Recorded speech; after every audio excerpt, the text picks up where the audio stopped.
নমস্কার। তো চলুন সবাইকে আমার চ্যানেলে ওয়েলকাম। আজকে আমি একটি হাই গ্রোথ স্টক নিয়ে কথা বলবো। প্রথমে স্টকটির নাম হলো জিএসএম ফয়েলস। এই স্টকটিকে নিয়ে আমি এর আগেও ভিডিও বানিয়েছি।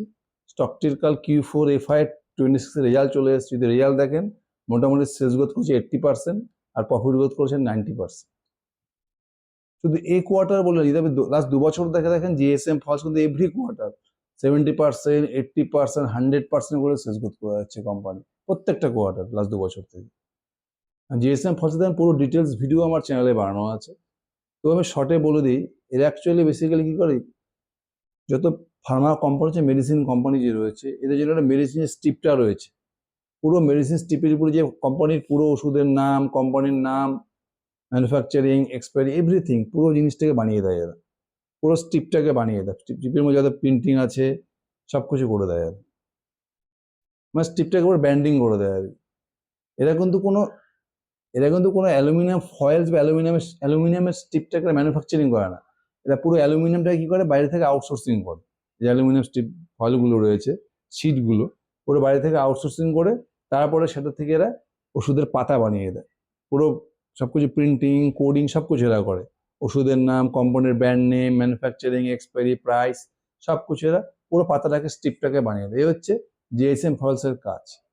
আপনি যদি জিএসএম ফলসকে দেখেন, মোটামুটি লাস্ট 2 বছর থেকে এভরি কোয়ার্টার, প্রত্যেকটা কোয়ার্টারে কিন্তু কোম্পানি 70%, 80%, 100% করে সেলস গ্রোথ করে যাচ্ছে।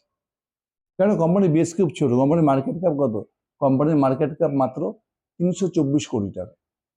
এই সময় কিন্তু কোম্পানি পুরো গ্রোথ ফেজে রয়েছে বলতে পারেন। এই জন্য লাস্ট 2 বছর ধরুন প্রত্যেকটা কোয়ার্টার অলমোস্ট 100%, 80%, 70% করে কিন্তু কোম্পানি এভরি কোয়ার্টারে সেলস গ্রোথ করে যাচ্ছে।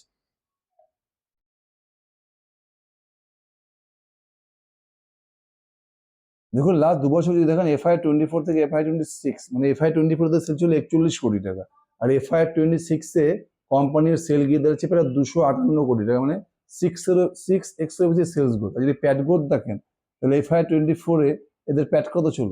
2 কোটি টাকা, আর এখন প্যাট গিয়ে দাঁড়াচ্ছে 27 কোটি। তো FY24-এ এদের টোটাল প্যাট ছিল 1 কোটি টাকা, আর এখন প্যাট গিয়ে দাঁড়িয়েছে 20 কোটি, মানে 20x। মানে লাস্ট 2 বছর যদি দেখেন, সেলস গ্রোথ মোটামুটি 6x এরও বেশি, আর প্যাট গ্রোথ 20x। কোম্পানি এভাবে গ্রোথ ফেজে রয়েছে। এখন FY26-এ কোম্পানি টোটাল সেল কত করেছে? 258 কোটি টাকা, আর প্যাট করেছে কত? মোটামুটি 20 কোটি টাকা। আমাদের প্যাট মার্জিন মোটামুটি 8%।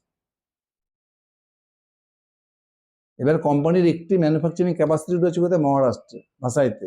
আর কোম্পানি রিসেন্ট একটা নতুন ম্যানুফ্যাকচারিং ক্যাপাসিটি খুলেছে, সেটা হচ্ছে আহমেদাবাদ। পুরনো যেটা ক্যাপাসিটি রয়েছে, সেখানে মোটামুটি ক্যাপাসিটি রয়েছে 15,000 মেট্রিক টন পার অ্যানাম। এটা মোটামুটি কিন্তু 100%-এর কাছাকাছি ইউটিলাইজেশনে চলে এসেছে। এই জন্য কোম্পানি রিসেন্টলি নতুন ফ্যাসিলিটিটা খুলেছে আহমেদাবাদে। এটার মধ্যে কত হবে? 10,000 মেট্রিক টন পার অ্যানাম।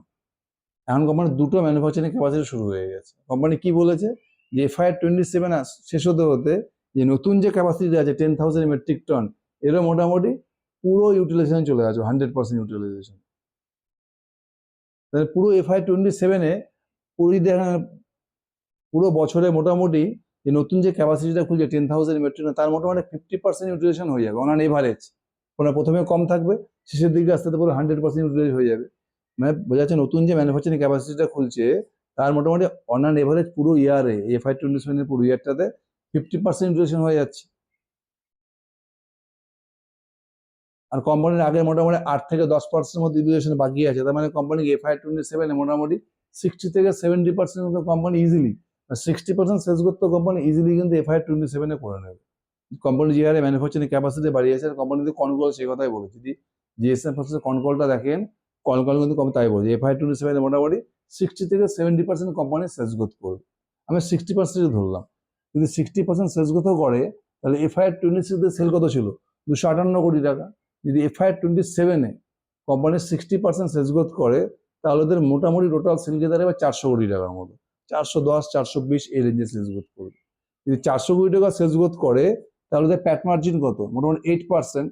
তাহলে FY27-এ এদের টোটাল প্যাট গিয়ে দাঁড়াতে পারে মোটামুটি 32 থেকে 33 কোটি টাকা, 32 থেকে 33 crore। আর কোম্পানি এখন মার্কেট ক্যাপ কত? যদি কোম্পানির মার্কেট ক্যাপ দেখেন, তাহলে কোম্পানির এই মুহূর্তে মার্কেট ক্যাপ হচ্ছে 324 কোটি টাকা। তাহলে FY27-এ যদি এদের নেট প্রফিট 32 কোটি টাকা হয় আর কোম্পানির মার্কেট ক্যাপ কত 324 কোটি টাকা, তাহলে ফরওয়ার্ড পি কত হবে? Market cap divided by net profit, 324 divided by 32, কারণ FY27-এ এদের ফরওয়ার্ডিং পি হতে পারে 10। একটা 10 ফরওয়ার্ডিং পিতে আপনি কি পাচ্ছেন? 60 থেকে 70% সেলস গ্রোথ ইঞ্জিন।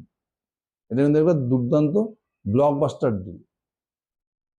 আর যদি আপনি ভ্যালুয়েশন হিসাব করে যে কোম্পানি কি রিটার্ন দিতে পারে, এবার দেখো যদি FY27-এ কোম্পানি 32 crore প্যাট করে, এখন কোম্পানির পি কত? মোটামুটি 16। আর জিএসএম ফার্স্ট যে গতিতে সেলস গ্রোথ করছে 70% 80%, এখন কিন্তু মার্কেট তাকে সেভাবে রিওয়ার্ড করেনি। এদের পি দেখুন মাত্র 16। জিএসএম ফার্স্ট যেভাবে বিজনেস করছে মানে 25 থেকে 30 পি কিন্তু জিএসএম ফার্স্ট ডিজার্ভ করে। যদি 25 পিও হয় FY27-এ, তাহলে কোম্পানির প্রফিট কত? 32 কোটি টাকা হচ্ছে FY27-এ। তাহলে প্রফিট ইন্টু পি দিয়ে আপনি মাল্টিপ্লাই করেন, মোটামুটি 800 কোটি টাকার মতো হচ্ছে জিএসএম ফার্স্টের মার্কেট ক্যাপ হতে পারে FY27-এ। 32 ইন্টু 25 প্রফিট ইন্টু পি, এটা গুণ করলে কি হয়? মার্কেট ক্যাপ চলে আসবে। কারণ FY27-এ জিএসএম ফার্স্টের মার্কেট ক্যাপ হতে পারে কত? মোটামুটি 800 কোটি টাকা। এখন ওদের মার্কেট ক্যাপ কত? মোটামুটি 324 কোটি টাকা।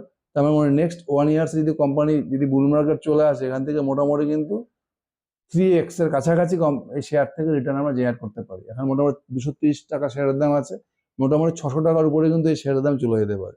জিএসএম ফার্স্টের মধ্যে কিন্তু নেক্সট 1 ইয়ার্সে একটা দুর্দান্ত রিটার্ন দেওয়ার চান্স রয়েছে যদি আমি FY27 পর্যন্ত ধরি। কোম্পানি যারা বিজনেস করছে, এই কোম্পানির মধ্যে হিউজ একটা মাল্টিব্যাগার রিটার্ন দেওয়ার প্রবণতা রয়েছে। এখন বেশিরভাগ রিটেল ইনভেস্টর কি এরা যখনই কোনো স্মল ক্যাপ কোম্পানি দেখে বা আমি অ্যানালাইসিস করি, সঙ্গে সঙ্গে এদের কোশ্চেন চলে আসে ক্যাশ ফ্লো স্টেটমেন্ট। যে কোনো স্মল ক্যাপ বা মাইক্রো ক্যাপ হাই গ্রোথ কোম্পানির ক্যাশ ফ্লো দেখবেন 99% নেগেটিভ থাকে। এদের তো ক্যাশটাকে ফেলে রাখলে চলে, এদের তো ইনভেস্ট করতে লাগে, ম্যানুফ্যাকচারিং ক্যাপাসিটি বাড়াচ্ছে, নতুন নতুন মার্কেটে যাচ্ছে, এমপ্লয়ি রিক্রুট করতে হচ্ছে।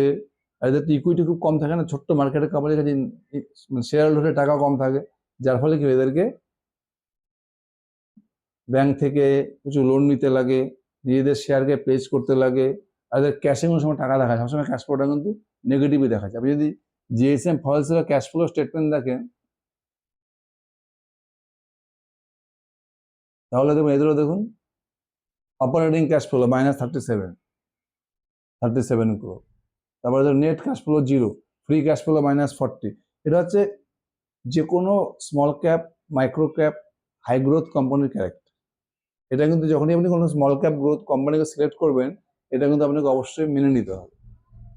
যেসব কোম্পানির ক্যাশ ফ্লো দেখুন সুপার পজিটিভ, প্রচুর ক্যাশের টাকা পড়ে আছে, দেখছে বড় বড় company HDFC bank, Infosys, Pidilite, Asian paint, এদের কি এদের টাকাটা পড়ে থাকে ক্যাশে, কারণ এদের তো গ্রোথ করার স্কোপই নেই, এরা অলরেডি পুরো স্প্যান করে গেছে।